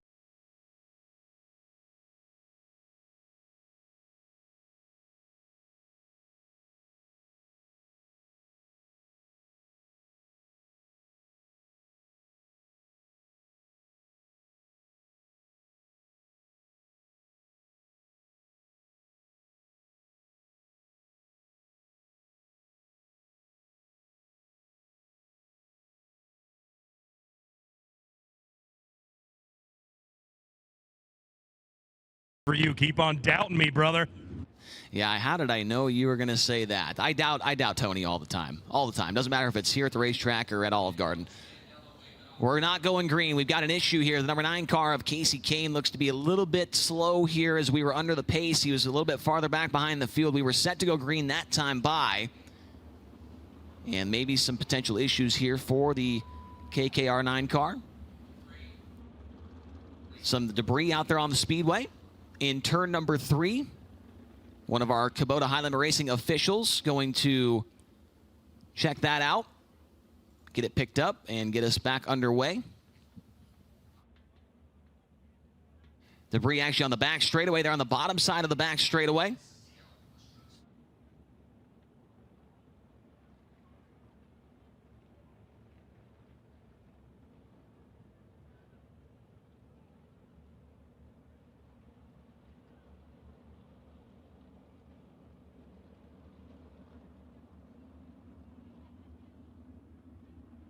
Debris picked up on the back straightaway. We will go green next time by here in this DMI heat race number 2. It's Justin Peck and Cy Lynch from the front row, Brenham Crouch and Brad Sweet in row number 2. Tyler Courtney and Zeb Wise in row 3. Row 4, it's Chris Wyndham and Jason Martin, and then Casey Kane at the back of the field. Tony. Chase, I can't update you. According to Wayne Pretty, the crew chief on that KKM number 9 of Casey Kane, a steering box failure is what they were fighting during hot laps. Thank you very much, Tony. No issues for Casey Kane in that heat race. This was just an issue with the debris back there. It just looked like Casey was a little bit farther back behind the field there. As we're coming to the green flag this time by 8 laps, top 6 to the feature. DMI heat race number 2 is green. Good start on the outside for Cy Lynch. And in turn number 1, they nearly got together. They may have bumped tires going into that first corner, and Justin Peck is going to muscle the 42 of Cy Lynch out of the way. Brad Sweet right there in the 3rd spot. Sweet goes top shelf in 3 and 4. Diamonds it off the corner, coming after Cy Lynch for that 2nd spot down the front straightaway. Brad Sweet's up to 2nd. If Sweet can get the win, he would be on the pole automatically up the FK Rod-Ins dash. But he's got some work to do. He's got to close in about 10 car lengths on the 13 of Justin Peck here in the remaining 6 laps of DMI heat race number 2. Sweet runs 2nd, Lynch in 3rd, Courtney's 4th, Wise is 5th, and Brenham Crouch in the final transfer spot. A little smoke showing out of the 55 at Chris Wyndham as he makes his way down the back straightaway. Sounds like could be some issues with Tyler Courtney's nose wing. There is one of the panels actually missing on that car. The left side nose wing panel is missing on the 7BC of Tyler Courtney. Making his way down the back straightaway, still looking in good shape though in that 4th position, trying to track down the 42 of Cy Lynch. And get a good look at it right there on FloRacing. That Spire Motorsports number 7BC, a little bit of damage here. Last time by, Justin Peck, a 14.104 to Brad Sweet's 14.343. This time by, Peck a 14.105 and Sweet a 14.451. So Justin Peck pulling away from the big cat here in the middle stages of this 2nd heat race. Top 2, big gap back to the 3rd place car of Cy Lynch. Then it's Tyler Courtney, Zeb Wise, Brenham Crouch, the final transfer spot as they work off the 4th corner. This time by, white flag is coming for the 13 car of Justin Peck, trying to be in the dash 2 nights in a row here at I-70 Speedway. Rest of the spots on the track not up for grabs. Everybody's kind of single filed out as we got Justin Peck making his way through turns 3 and 4. He'll get the win in DMI heat race number 2. Brad Sweet finishes up in 2nd. 3rd spot will go to the 42 of Cy Lynch. 4th to Tyler Courtney. 5th to Zeb Wise. And 6th to Brenham Crouch.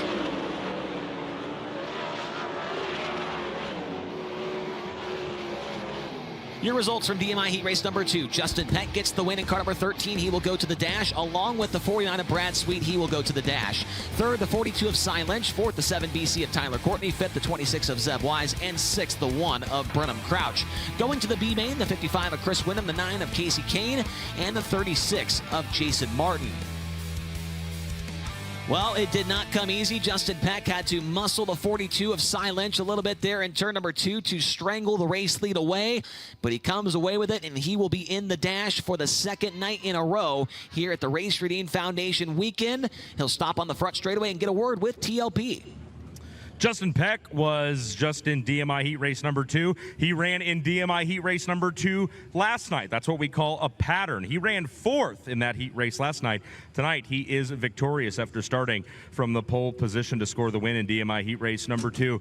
Justin, tell me about that start of this one with Cy Lynch on the outside. What was it like going through 1 and 2 side by side with him? It was pretty tight. You know, I thought he was going to enter more like towards the middle and try to carry a little bit more momentum, but you know, he went to shut the door, and luckily I was in there enough that he wasn't able to get it all the way closed. So I was able to get up, slide out in front of him off of 2 there, and took control of the race from there. So, my guys are working pretty hard, man. I thought we were really good early yesterday, and just really didn't have it there come feature time. And I feel a little bit better today, so we'll just keep grinding on this thing and get her tuned up, and hopefully put this, water treatment by design, Avani windows and doors, Coastal Race Parts, Big Spring Car Wash, number 13 in Victory Lane. They're going to keep grinding and keep tuning her up. That is Justin Peck, the winner of DMI Heat Race number 2. Those were some good adjectives there from Justin Peck. Heat Race number 3 brought to you by BR Motorsports. When it comes to buying sprint car parts, there's only one place to shop, and that is BR Motorsports. With over 250,000 parts in stock, BR Motorsports only sells the best parts by the best manufacturers like King Racing Products, MSD Ignition, Kaiser Wheels, and Triple X Chassis. To find out more, visit brmotorsports.com. Here is the final Heat Race lineup. On the pole out of Kokomo, Indiana, it's the Chalksticks Torsion Bars Town Line Variety Indy Race Parts High Performance Lubricants number 9P of Parker Price Miller. And outside of him from Rio Linda, California, it's the Beaver Drill and Tool Sondro Manufacturing Bleeding Disorders of the Heartland number 12X of Roger Crockett. Row 2 on the inside from Alice Springs, Northern Territory, Australia, the Mobile 1 Toyota Racing Development, Roth Enterprises, HR Livestock Transportation number 83, it's James McFadden. And outside of him from Higginsville, Missouri, the Casey's, FVP, and these Frozen Custard, Impact Signs, Ditsville Transport number 21 of Brian Brown. Row 3 on the inside from Myerstown, Pennsylvania, the M&M Painting and Construction, McGrewBid.com, Bass Paint, Livewire Custom number 19 of Brent Marks. And outside of him, it's the driver from Gravel Ice Mills, Missouri, the Ozark Barge and Dock Wet Steps, High Performance Lubricants, Hipton Gravel, Kenny's Tile, number 3 of Ayrton Jeniton. Row 4 on the inside from Broken Arrow, Oklahoma, the Smith Titanium Factory Cane, Maximum Race Oils, Messina Valley Transportation, Hollow Vodka, number 88 of Tanner Thorson. And outside of him from Lone Jack, Missouri, it's the KC Platinum Contracting, Jesse Hockett Racing, Dirt Track Souvenir, SNS Electrical, Jefferson Street Storage, number 73 of Samuel Wagner. And it looks like Paul Sullivan, a scratch for the night. He will not make the call here in our third heat race, brought to you by BR Motorsports. Parker Price Miller, Roger Crockett. From the front row, Crockett qualified great both nights here at I-70. Did not get the finish he was hoping for yesterday in the feature. We'll see if he can put that Beaver Drill and Tool number 12X into the dash here. Green lights come on. PPM jumps out with the early race lead, goes to the middle, slides it up to the groove there on the outside of the racetrack. Close call there between James McFadden and Roger Crockett. Crockett holds him off now, runs in P2. Making their way through turns 3 and 4. James McFadden runs in the 3rd spot. Then it's Brian Brown. Brent Marks in 5th. And the final transfer at this point in time, the number 3 car of Ayrton Jeniton. Jeniton maybe feeling the heat from last night's hard charger from Tanner Thorson. Thorson 23rd to 11th in the main event last night here at I-70 Speedway. Little bit of smoke coming out of Roger Crockett's car, as well as the 73 of Samuel Wagner. Wagner still making his way under power across the start-finish line. More smoke, and that car is slowing, it appears. The 73 of Samuel Wagner going to pull that car into the infield on the back straightaway. We will stay green. Parker Price Miller still showing the way. Did not have a great run in the feature last night for PPM. Finished up 18th in that main event. Roger Crockett trying to track him down for a dash spot here in this third heat race, brought to you by BR Motorsports. Ayrton Jeniton challenging slightly with the 21 car of Brian Brown. Right behind them, not too far back, is the 88 car of Tanner Thorson. Last time by PPM, a 14.391 to Roger Crockett's 14.481. The 9P car still the fastest one on the racetrack as far as the lap times go. 2 laps to go this time by for Parker Price Miller. Parker Price Miller, best finish here at I-70, came back in 2021, a 4th place result with the All-Star Circuit of Champions. Here's the white flag, 1 to go. PPM, no issues at the front of the field. He was fast in hot laps, he was fast in qualifying, and that speed continues on to the heat race. He gets it done in BR Motorsports heat race number 3. Roger Crockett 2nd, James McFadden in 3rd, Brent Marks 4th, Brian Brown 5th, and 6th goes to Ayrton Jeniton.